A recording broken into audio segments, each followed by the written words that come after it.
Independente do que fizer, confie em seus instrumentos. Isso foi ensinado a todos os pilotos durante o treinamento inicial.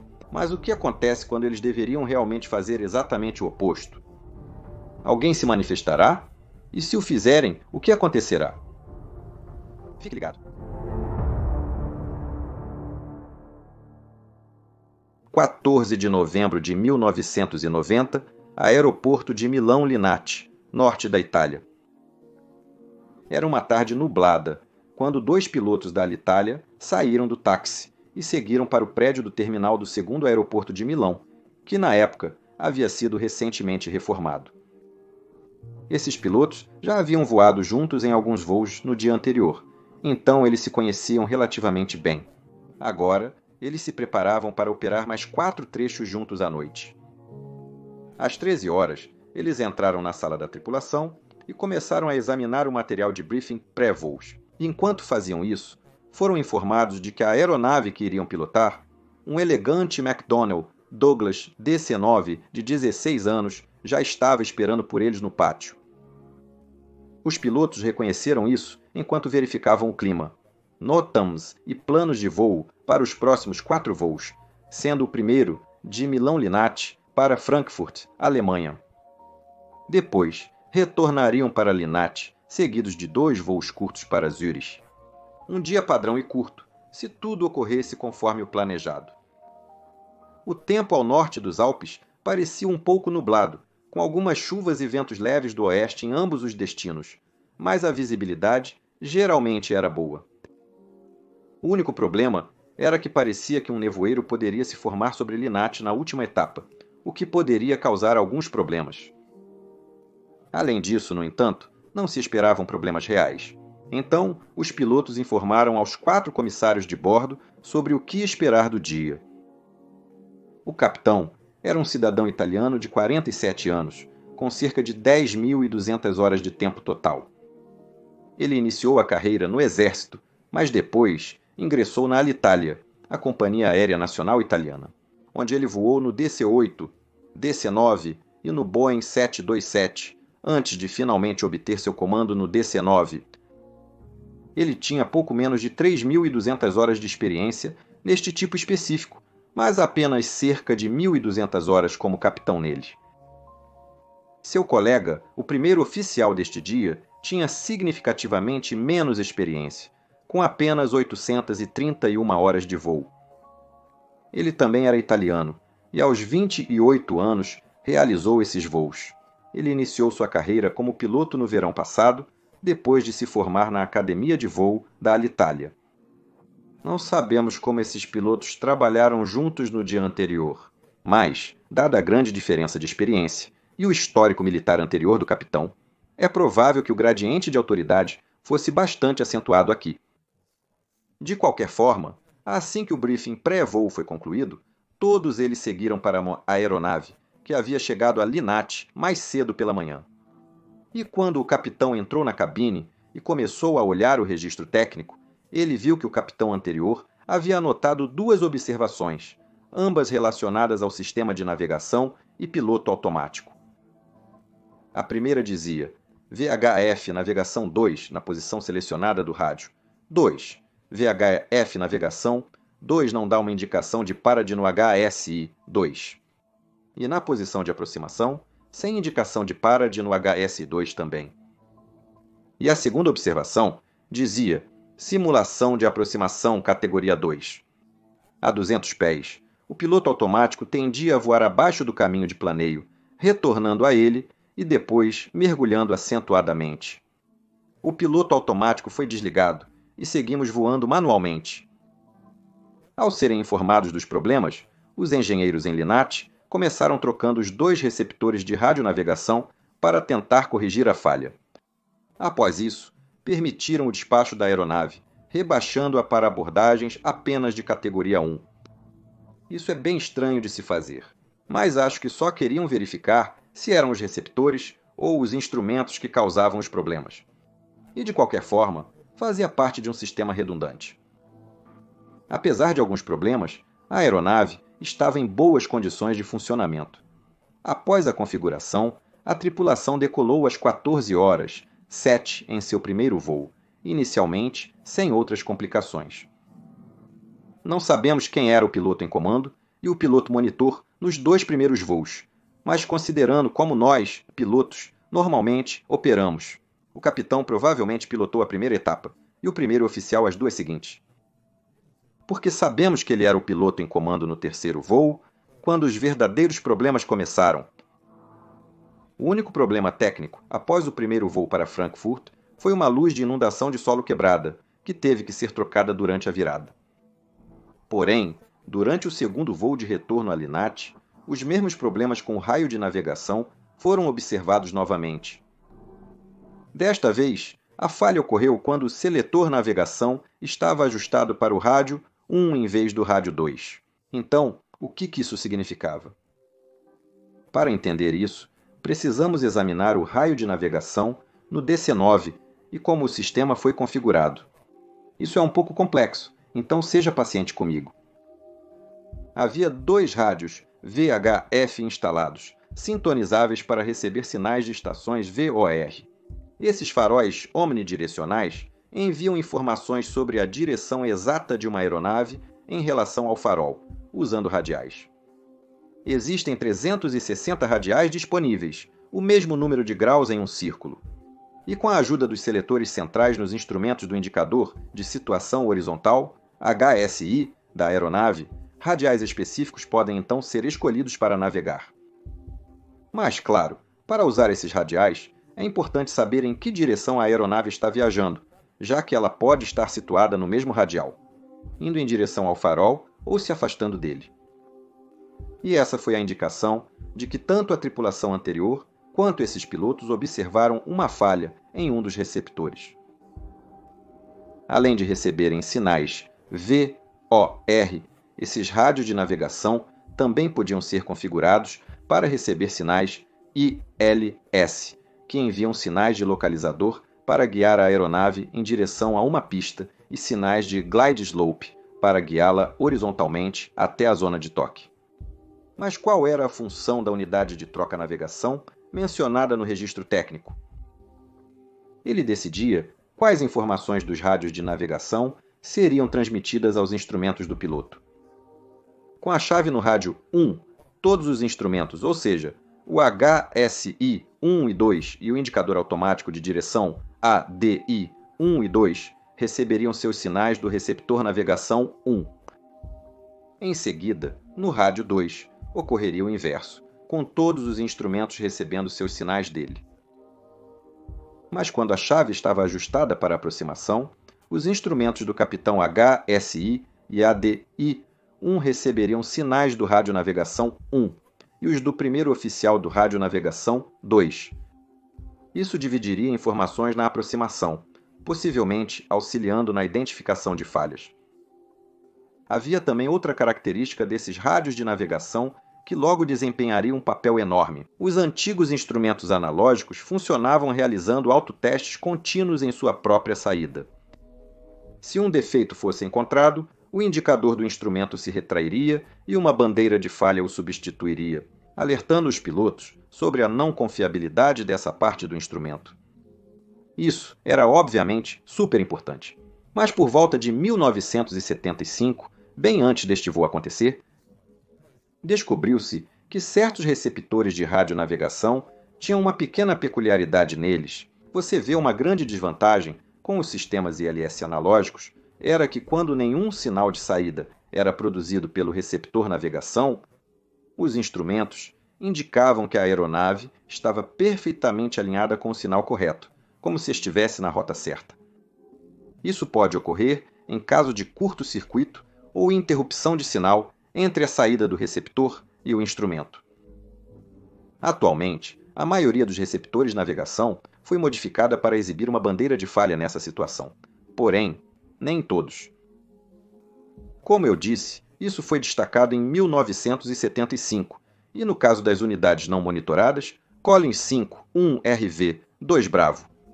Foi aconselhado que as variantes 108 deveriam ser atualizadas para as variantes 109, que não tinham esse problema.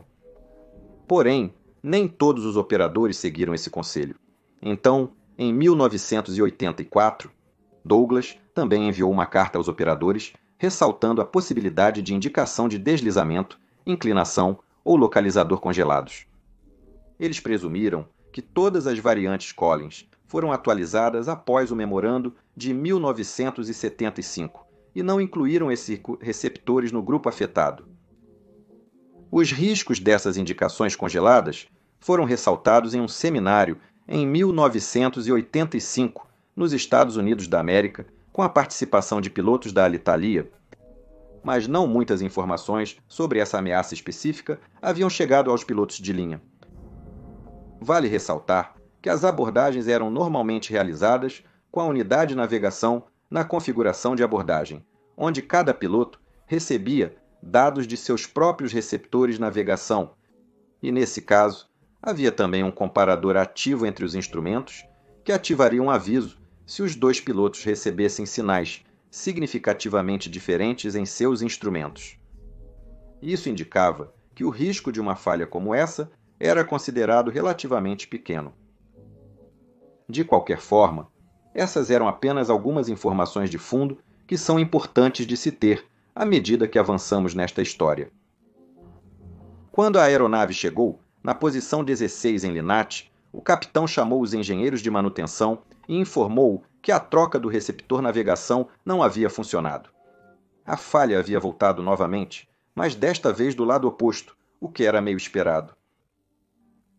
Como resposta a isso, os engenheiros decidiram trocar ambos os receptores de navegação e acabaram instalando um receptor King, um KNR6030 no slot navegação 1 e um Collins 51RV 2 Bravo em navegação 2. Ambos eram do tipo não monitorado, algo que os pilotos obviamente não tinham ideia. Após a troca, os engenheiros realizaram a sequência de testes padrão para a instalação de um novo receptor navegação, e isso significava que eles verificaram a função de ambas as caixas contra o VOR de Linate, bem como o localizador de Linate. Mas devido à localização do suporte em que a aeronave estava, eles não conseguiram testar a recepção do sinal de inclinação do ILS. Todos os outros testes passaram sem problema, então a aeronave foi liberada para o serviço novamente, com uma nota para os pilotos no registro técnico, pedindo-lhes para completar uma abordagem automática no destino para reativar o status de categoria 3 da aeronave. Isso era importante, pois agora esperava-se neblina na perna de retorno do quarto voo deles. Os pilotos apenas reconheceram a informação e prosseguiram com a configuração. O primeiro oficial, como piloto em comando para Zurique, prosseguiu com o briefing de partida. Enquanto isso, a tripulação recebia a bordo os 40 passageiros reservados para o voo. O voo 404 da Alitalia começou a taxiar para decolar na pista 36 direita, com um total de 46 pessoas a bordo. Às 18h36, o primeiro oficial estabilizou os motores e moveu as alavancas de empuxo para a decolagem, fazendo o poderoso DC-9 rugir pela pista. A decolagem e a partida foram concluídas, aparentemente sem problemas com o equipamento de navegação. A subida continuou no céu do norte, já quase escuro, com a aeronave logo atingindo sua altitude de cruzeiro planejada de 20.000 pés. Alto o suficiente para sobrevoar com segurança os picos dos Alpes entre Milão e Zurique, mas não mais devido à curta duração do voo. E por causa disso, apenas cerca de 2 minutos depois que a aeronave atingiu sua altitude de cruzeiro, o capitão ligou a frequência VOLMET para anotar o clima de seu destino. O vento de superfície em Zurique foi relatado como 240 graus a 8 nós, o que levou o capitão a presumir que seriam forçados a circular para a pista 28 em vez de pousar diretamente do ILS para a pista 14 como planejado. Mas alguns minutos depois, eles também puderam ouvir as informações do ATIS, que incluíam que a pista 14 ainda estava em uso para o pouso. Mesmo que esse fosse o caso, o gravador de voz do cockpit mostrou que o capitão insistiu em incluir a manobra de circulação complexa no briefing de aproximação. Não sou contra a preparação mental para todas as eventualidades, especialmente porque o vento estava se aproximando de 10 nós de vento de cauda aqui. Mas também é importante manter o briefing de aproximação o mais breve e relevante possível, já que o briefing forma uma parte realmente importante na criação de uma imagem mental sobre o procedimento que está prestes a ser executado. Todas as discussões no cockpit foram em italiano, mas do relatório traduzido percebeu-se um forte gradiente de poder acentuado no cockpit, com o capitão adotando um tipo de tom instrucional para o primeiro oficial. Agora, isso provavelmente não teria sido tão raro no início dos anos 90, mas logo veremos por que é tão importante manter essas tendências sob controle. Dito isso, no entanto, parecia haver algumas razões por trás da atitude instrucional do capitão aqui. O primeiro oficial prosseguiu com o briefing, mas aparentemente olhou para a placa de aproximação errada, lendo a altura de cruzamento do marcador externo para a pista 16 em vez da pista 14, que era o destino real. Também discutiram extensamente o protocolo a ser seguido em caso de perda de comunicação, o que raramente é um bom uso do tempo durante um voo curto como este. Esse tempo teria sido melhor aproveitado verificando a altitude e distância corretas para interceptar a rampa de descida e a altura real de cruzamento do marcador externo. Veja, geralmente falando, seguir um ILS é bastante direto.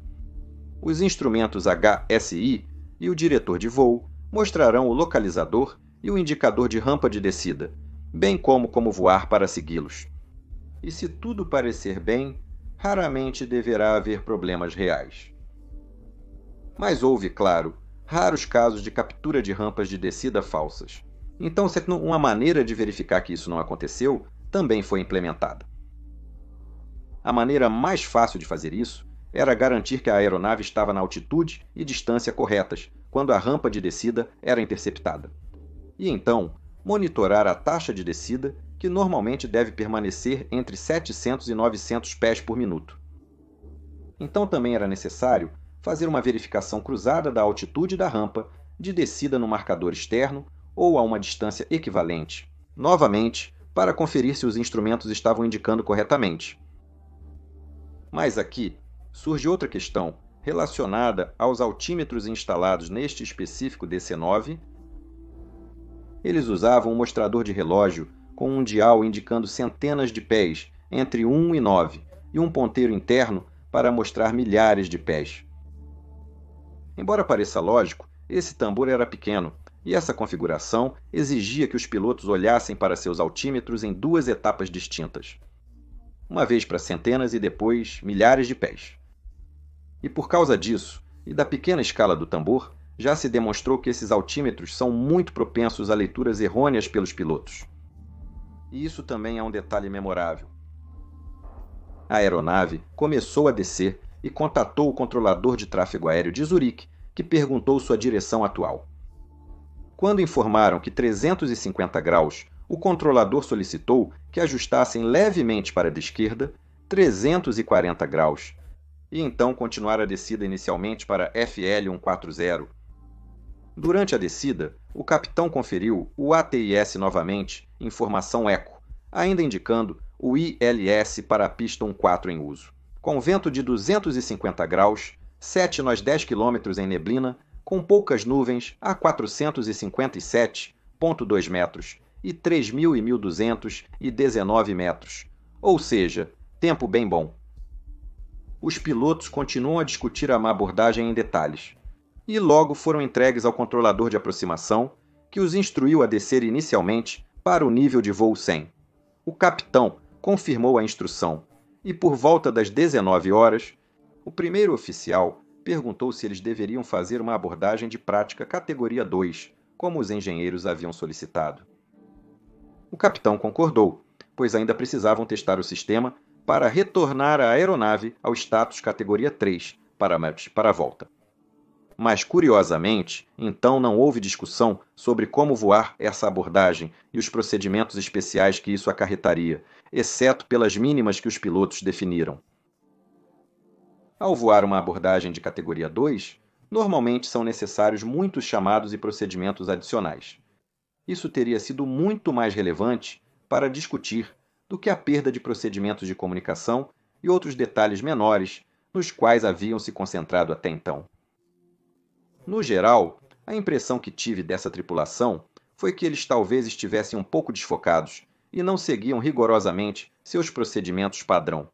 Porém, mantiveram uma atitude bastante profissional e discutiram principalmente questões operacionais durante o descenso. Foi por volta deste momento que o primeiro oficial notou que observava o gráfico de aproximação incorreto, pois suas mínimas de categoria 2 diferiam das do capitão. Isso levou a uma discussão adicional sobre o procedimento de aproximação perdida, para o qual ele havia feito um briefing para a pista errada e o capitão não entendeu.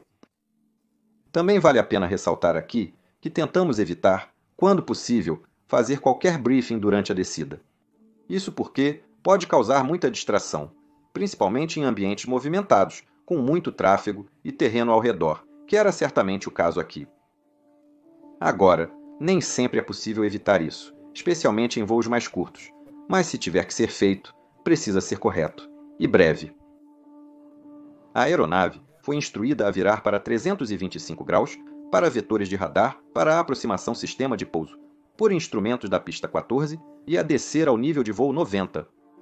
E cerca de 2 minutos depois, a aeronave passou ao largo do aeroporto, onde o capitão anunciou: "Estamos passando ao largo de Kloten, no nível de voo 90. Estamos sendo mantidos em alta altitude." E isso é importante destacar, porque nos dá uma compreensão de como estava a consciência situacional do piloto aqui.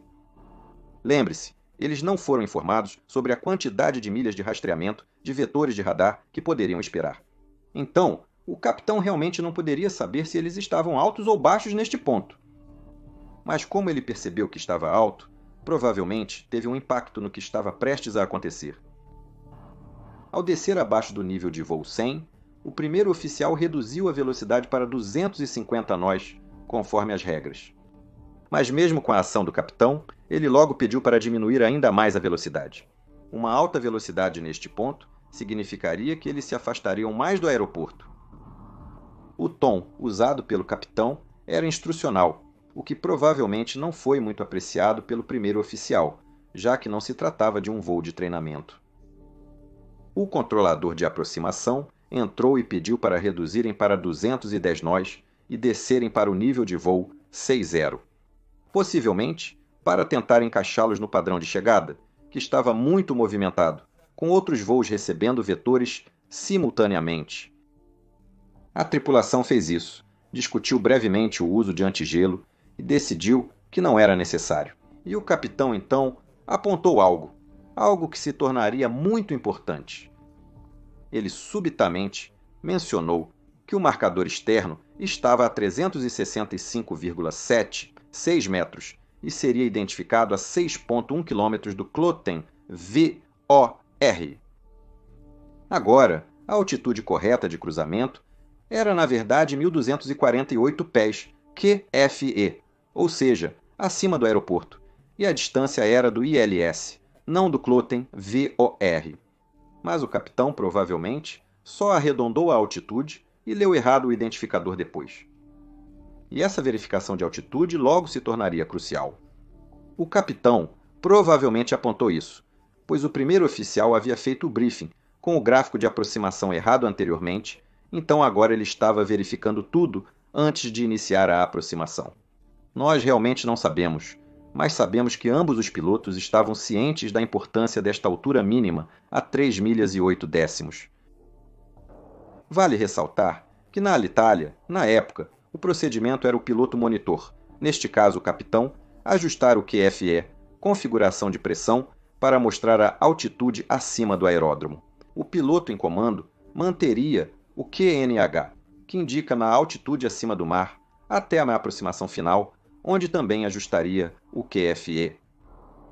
Esse era um procedimento complexo, de configuração de altímetro, pouco usado atualmente. Agora, todos nós apenas usamos QNH o tempo todo para minimizar o risco de cometer erros. 2 minutos depois, o controlador instruiu a aeronave a virar à direita para 070 graus, confirmado pelo capitão. Isso indicava que eles começavam a receber vetores para a perna base da aproximação vindoura. 1 minuto depois, o controlador instruiu-os a descer para 4.000 pés e virar à direita em direção a 10 graus, e que agora estavam liberados para uma aproximação ILS na pista 14. Agora, vários eventos críticos ocorreram em rápida sucessão. De acordo com o gráfico, os 4.000 pés aos quais foram autorizados a descer deveriam ser mantidos até uma distância de 8 milhas do ILS. É onde a rampa de descida correta seria interceptada e, portanto, o ponto mais cedo onde uma descida de aproximação poderia começar. Mas o piloto automático do DC-9, ao ativar o modo de aproximação e detectar uma rampa de descida ILS, iniciava a descida a 700 pés por minuto durante 10 segundos e então se acoplava à rampa detectada. A tripulação configurou seus rádios de navegação da seguinte forma. O primeiro oficial sintonizou o VOR de Kloten no receptor navegação 2 do seu lado, com um curso de 138 para uma possível aproximação perdida que estava por vir. O capitão ajustou seu receptor navegação 1 para o ILS e os 138 graus. Você se lembra da unidade de troca-navegação que mencionei antes? Quando o DAB-1 fosse selecionado para a aproximação, o NAV-2 sintonizaria automaticamente a frequência do ILS a partir do NAV-1, mas ainda mostraria a frequência do VOR, pronta para uma aproximação perdida. O DM-2 também usaria a distância do VOR, não do ILS. Mas isso também implicava que os dois receptores agora exibiriam de forma independente os sinais ILS para os pilotos, com o comparador pronto para emitir um aviso se houvesse qualquer discrepância entre eles. E algo havia acontecido dentro do receptor navegação número 1. Nunca saberemos exatamente o que, mas por algum motivo, talvez um curto-circuito ou algo assim, o indicador de inclinação do lado do capitão recebia um sinal nulo, mas o localizador funcionava bem. E como este receptor específico não tinha um aviso de bandeira quando isso acontecia, o resultado foi que, enquanto o localizador ativava corretamente e mostrava como a aeronave estava se aproximando da linha central, a inclinação também era erroneamente mostrada como centralizada, ou seja, na inclinação sem bandeiras anexadas a ela. Mas o receptor navegação do primeiro oficial não tinha tais problemas. Enquanto o localizador se aproximava, o indicador de inclinação estava escondido no topo, fora de vista, pois ainda estavam longe da inclinação real. Lembre-se que eu mencionei antes que o capitão sentiu que estavam voando muito alto? Bem, é provável que ele ainda tivesse essa sensação em sua mente aqui. Então, quando ele olhou para seus instrumentos e viu que eles estavam apenas no planeio, provavelmente teria feito sentido para ele, mesmo que a distância DME mostrada fosse muito maior do que as 8 milhas, onde a interceptação deveria ter ocorrido. Simultaneamente, o seletor do diretor de voo foi selecionado para normal exibido como NLARM no anunciador do modo de voo. Como esperado, o comparador agora sentiu a diferença entre o HSI esquerdo e o direito e, portanto, ativou a luz de aviso do comparador. Isso levou o primeiro oficial a perguntar: "Você tem o glide?" Ao que o capitão respondeu em 1. Provavelmente, referindo-se ao fato de que ele podia ver o que pensava ser a indicação da rampa de descida em seus instrumentos. Apenas 5 segundos depois, o primeiro oficial acrescentou: "Eu não tenho isso", já que a descida, corretamente do seu lado, ainda não havia começado a aparecer, e isso fez com que o capitão finalmente dissesse: "Bom, vamos fazer isso em 1. Agora isso arrepia os pelos do meu braço quando eu conto essa história, porque é exatamente neste momento que os últimos buracos do modelo de queijo suíço começaram a se alinhar." O primeiro oficial concordou com a sugestão do capitão e pediu para mudar a unidade de comutação navegação para o rádio 1, em vez de mantê-la na abordagem. E isso, imediatamente, ordenou que os 4 instrumentos de navegação começassem a obter informações do receptor navegação defeituoso. E como ainda estava mostrando aquela rampa de descida centralizada, foi isso que agora apareceu também no lado do primeiro oficial, e o aviso comparativo desapareceu. Se você acha que isso parece loucura, eu concordo. Não sei como um sistema poderia funcionar dessa maneira. O mais provável é que as aproximações deveriam ter sido realizadas apenas com um modo de aproximação definido. Essa reação instintiva de mudar a unidade para 1 era apenas uma solução rápida para uma situação muito confusa. O problema era, claro, que embora parecesse que isso resolvia o problema, a única coisa que fez foi ampliar um pequeno problema, permitindo que o sistema o mascarasse quase completamente. O primeiro oficial pediu para selecionar os flaps 15 e armar o ILS no piloto automático. Isso fez com que o piloto automático mudasse imediatamente sua taxa de descida de 350 metros por minuto, como selecionado em velocidade vertical, para 213,4 metros por minuto, conforme a lógica de captura do caminho de planeio. Simultaneamente, capturou o localizador após uma breve ultrapassagem para a esquerda da linha central. Agora, o problema aqui era que a aeronave ainda estava a 1.500 pés abaixo do caminho de planeio real. A tripulação teria notado no DMI que mostrava mais de 12 milhas de distância, não as 8 milhas, onde o intercepto do caminho de planeio deveria ocorrer. Vale ressaltar como os pilotos devem reagir a indicações estranhas e sinais de falha inesperados no cockpit. Quando algo acontece que não entendemos ou estamos esperando, é super importante nos perguntarmos por quê e então tentar descobrir metodicamente com o que estamos lidando.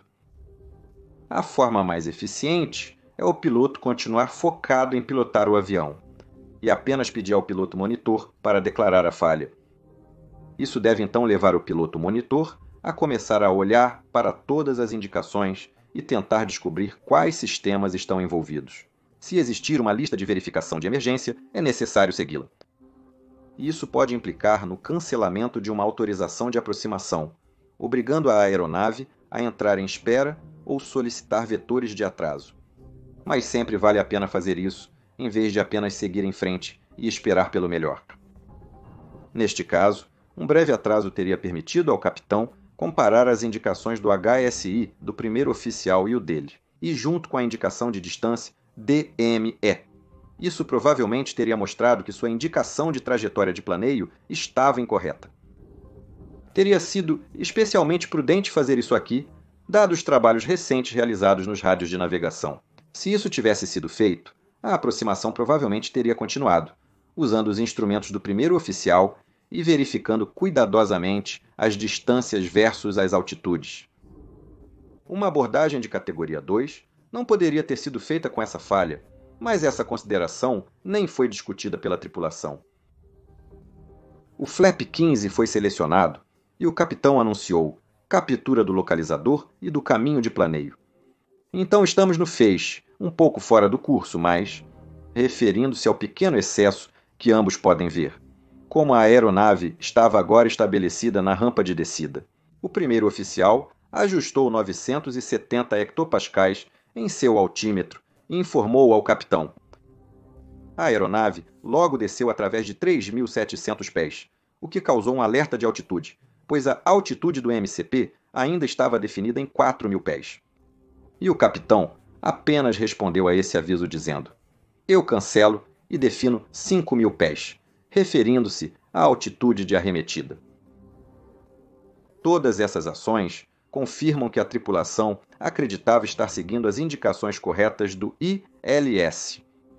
E o fato de que o localizador estava claramente correto provavelmente apenas reforçaria esse sentimento. Este é, na verdade, um ótimo exemplo de viés de confirmação, onde alguém escolhe priorizar informações que confirmam seu entendimento de uma situação e então ignora qualquer coisa que fale contra isso. Como o fato de que eles estavam muito mais longe da pista do que deveriam, e que eles haviam recebido aquele aviso do comparador antes de mudar para o rádio navegação 1. A aeronave continuou a descer, mantendo uma altitude aproximadamente 365,76 metros abaixo da trajetória de planeio correta. E embora não seja bom, Isso provavelmente não teria se tornado um problema tão grande se não fosse por alguns outros fatores muito infelizes aqui. Veja, o terreno ao redor de Zurique é bastante alto e a cerca de 5 milhas de distância, na final para a pista 14, havia uma pequena montanha conhecida como Stadlerberg. A colina não era alta o suficiente para causar problemas reais, desde que a inclinação de descida normal fosse mantida. Porém, se uma aeronave voasse muito abaixo da descida, poderia causar dois problemas distintos. Primeiro, o DME, o sinal de distância, poderia ser interrompido, dificultando a verificação de altitude necessária que mencionei. E durante a escuridão, se a aeronave voasse baixo o suficiente, a montanha poderia bloquear a visão da pista. O Stadlerberg estava totalmente sem iluminação naquele instante, sem luzes de obstáculo. Então ele apareceria apenas como uma grande sombra negra à frente da aeronave, algo conhecido como o efeito do buraco negro. A montanha estava claramente mostrada nos gráficos oficiais de aproximação AIP para Zurique, mas a Alitalia usava versões próprias simplificadas desses gráficos, onde as características do terreno, na vista de perfil, foram removidas. Por volta do momento em que o capitão redefiniu a altitude do MCP para 5.000 pés, o trem de pouso também deve ter sido selecionado para descer, mas isso não foi mencionado no cockpit.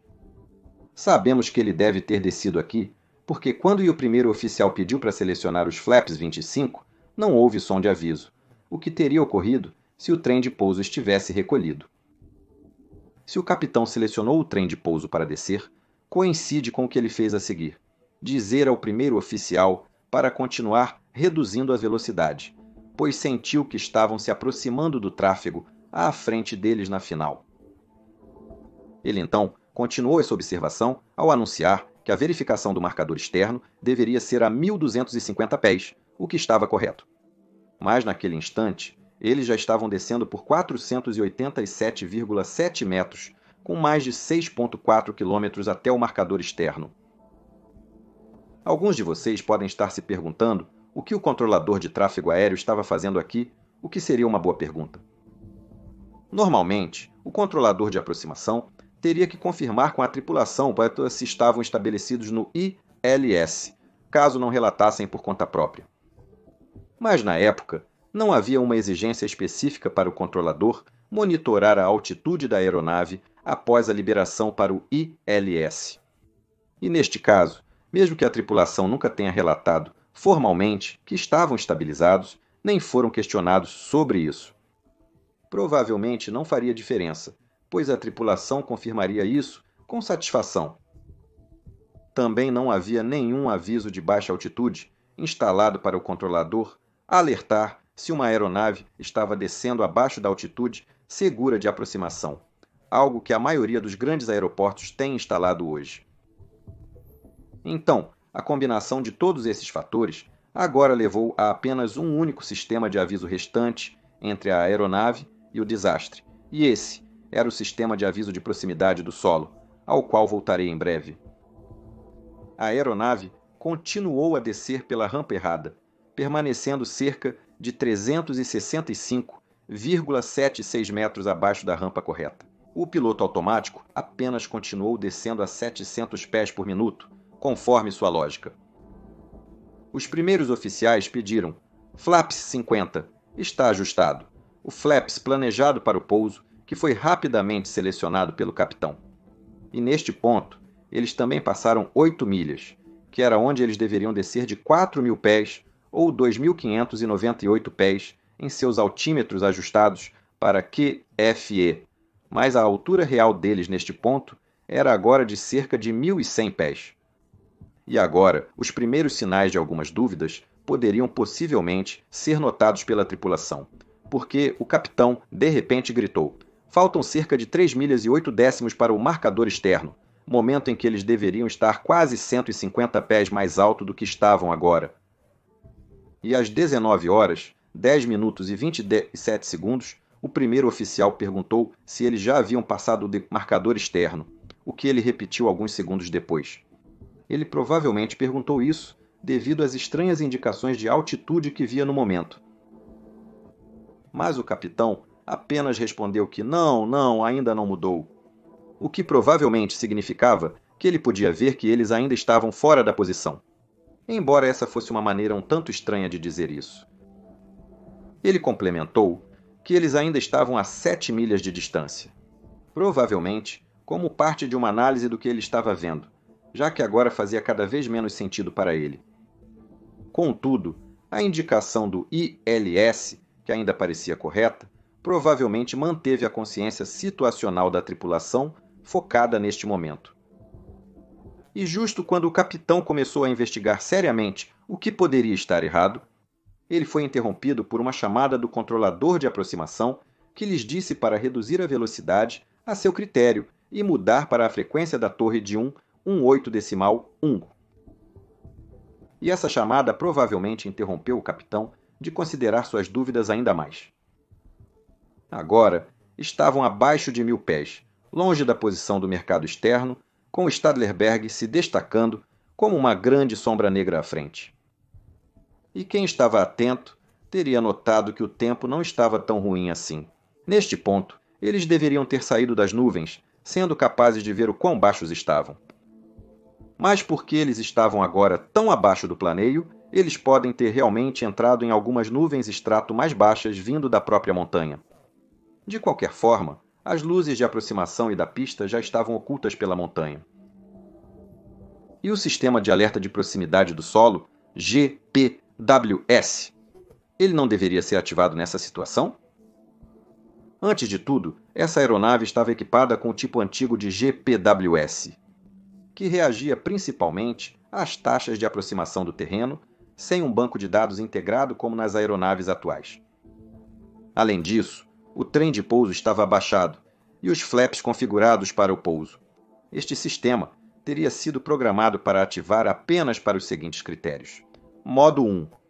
Taxas de descida excessivas que a aeronave não tinha, pois estava descendo a 700 pés por minuto. Modo 2 Bravo, que incluía a taxa de aproximação excessiva do terreno medida pelo altímetro de rádio. E neste caso, teria que ser mais de 4.000 pés por minuto. No entanto, como a montanha ainda estava adiante, isso também não era válido. Por fim, o modo 5 teria alertado sobre a aeronave voando abaixo da trajetória de planeio. Mas como esse modo estava conectado ao ILS, que mostrava a aeronave seguindo perfeitamente a trajetória de planeio, ele também não foi ativado. Neste ponto, todas as barreiras técnicas de segurança foram ultrapassadas. Assim, restaram apenas os pilotos, o único sistema a bordo capaz de se autocalibrar e potencialmente impedir um desastre. E esses pilotos estavam realmente começando a não gostar do que estavam vendo. Às 19 horas, 10 minutos e 56 segundos, pode-se ouvir o capitão dizendo: "Isso não faz sentido para mim." Seguido pela resposta do primeiro oficial: "Nem para mim." Logo após, o capitão gritou: "Puxe, puxe, puxe!" seguido do som do piloto automático sendo desligado. Isso parece ótimo, mas infelizmente, provavelmente, não foi porque o capitão tinha entendido o quão crítica a situação realmente era. Em vez disso, é mais provável que ele estivesse olhando para o seu altímetro, vendo 300 pés no mostrador, e então interpretou erroneamente a parte do tambor como estando acima de 1000 pés, em vez de abaixo. Isso significava que ele provavelmente pensou que eles estavam a 1300 pés, e, portanto, queria apenas puxar para cima para nivelar por um momento, até que passassem a marca de 4 milhas na altitude correta. Um rápido olhar no seu altímetro de rádio teria mostrado que a aeronave estava a cerca de 350 pés, com a montanha se aproximando rapidamente, mas isso não aconteceu. De qualquer forma, o primeiro oficial já estava farto, e quando a aeronave passou cerca de 6 milhas, ele iniciou uma arremetida com o comando claro: "Arremeta!", enquanto também começou a mover os níveis de empuxo para frente e a arfagem da aeronave para cerca de 5,4 graus. Posteriormente, a análise mostrou que se essa arremetida tivesse sido permitida para prosseguir, a aeronave teria sido capaz de apenas ultrapassar a montanha, mas infelizmente, o capitão agora interveio. Ele ainda achava que eles estavam apenas um pouco baixos. Então ele gritou: "Não, não, não! Pegue a rampa de descida!", provavelmente ainda olhando para a Booper falsa indicação à sua frente. E possivelmente devido ao alto gradiente de cabine mencionado anteriormente. O primeiro oficial agora obedeceu e abaixou o nariz. Segundos depois, o capitão perguntou: "Consegue segurar?" E o primeiro oficial respondeu: "Sim." E isso foi imediatamente seguido pelo altímetro de rádio, alertando que eles estavam agora apenas 200 pés acima do solo. As últimas palavras gravadas no cockpit foram o capitão dizendo: "Aguente, vamos tentar." Antes das 19 horas, 11 minutos e 19 segundos, a aeronave colidiu violentamente com a encosta norte do Stadlerberg, despedaçando-se e causando um incêndio intenso, matando todas as 46 pessoas a bordo. Como nenhuma chamada de rádio foi feita, o tráfego seguiu normalmente para Zurique, enquanto o controlador de aproximação e torre tentava localizar o voo 404. Eles haviam sido solicitados a mudar de canal, mas nunca restabeleceram contato. Mas logo depois, uma aeronave em aproximação relatou um grande incêndio abaixo, tornando a dolorosa verdade óbvia para todos. O aeroporto foi fechado imediatamente e o tráfego redirecionado. Porém, quando a equipe de resgate chegou ao local do acidente, não havia nada que pudessem fazer. A investigação do acidente iniciou-se de imediato, concentrando-se rapidamente nos detalhes recém-descritos. O acidente foi causado por uma indicação falsa na unidade de navegação VHF-1 e uma possível leitura incorreta do altímetro do capitão.